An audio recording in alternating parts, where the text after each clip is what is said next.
Alright, what's up guys? I just got done playing the UFC 3 beta, and there was a few things that I didn't like about it, and I wanted to mention it to inform anybody who can't get their hands on the beta, because the beta signups are closed. So right away, you'll notice the fighters are super skinny. Nate Diaz looks like a bantamweight, and Conor McGregor looks like just a stick. Some of the fighters' faces look on point to the point where they actually look realistic. Like Nate Diaz, he looks great. Where Conor McGregor, if you look at his face, there's something wrong with it. There's some kind of blurry animation or blurry overlay on his face, which doesn't make it look realistic, which is shocking because he's a cover fighter. You would assume they would put all this time into Conor McGregor, but oh well. Right away, you'll notice the taunts in this game are tailored towards each fighter finally, instead of UFC 2, which had like 4 basic taunts like default for each fighter. You'll also notice that the entire movement system is different in this game. I personally hate it, and this is why. It's because when you're throwing these combinations and punches, you feel like there's an invisible shield around your fighter, or invisible force field that's constantly pulling you away. So if Conor McGregor's standing in front of me and I'm Nate Diaz and I'm throwing these punches, as I'm throwing those punches, my fighter pushes backwards. So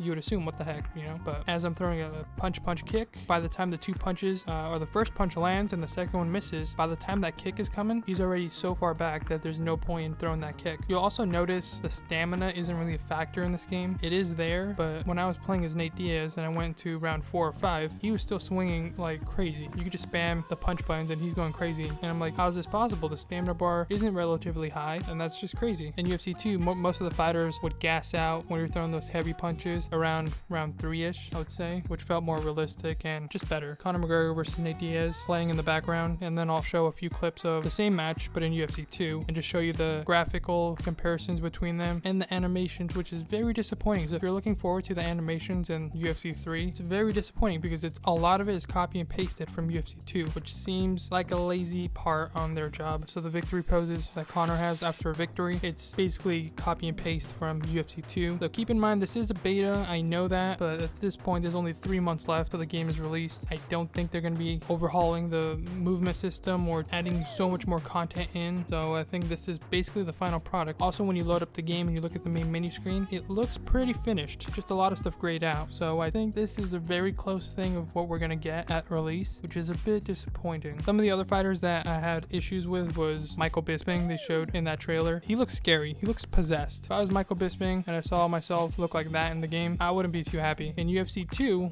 Michael Bisping looked like a human, but he was missing a bit of detail on his face. You'll notice that. I'll put a picture up. In UFC 3, you'll notice, yeah, they got the general face correct. He also is rocking a beard, but when it comes to his nose and his eyes, that guy looks like a demon. I'm not gonna lie. Same goes with Joanna. Joanna basically looks the exact same from UFC 2 to 3. That's about it. And again, with those fighters, they're super tiny. That's one thing I cannot get over in this game. Every time I look at it, every time I play it, and I'm picking my fighters, they are just super tiny. Nate Diaz should not look that skinny. Same goes with Conor McGregor, and they have to fix that, because if you look at UFC 2, those models, those character models were perfect. Honestly, if you had to say something bad about UFC 2, yes, a little bit of movement could have been improved. Facial features of the fighters could have been a bit more detailed. So that's where UFC 3 shines, where they are detailed. So I was looking forward to this game, seeing Conor McGregor on the front cover. That's great. I was gonna put my pre-order in, and then I played the beta. Super excited, downloaded it. Bit disappointing. Seems like this is really just UFC 2.5 rather than a brand new finished game from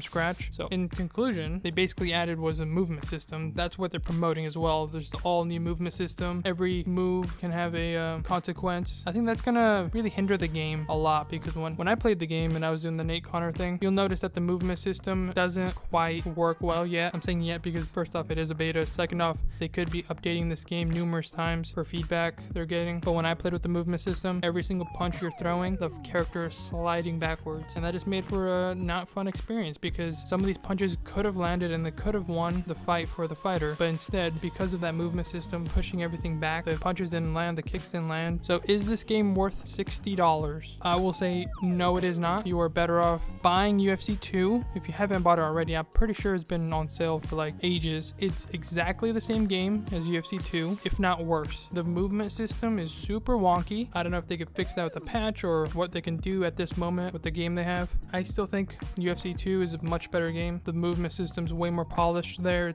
The game is structured towards a win-lose situation with the parry system. But hopefully this video helped anybody who had any questions about UFC 3 beta and if it's worth it or how is the movement system like, because on video it's really hard to tell. You actually got to play it to feel the movement system. So hopefully this helped. Thank you so much for listening, and later.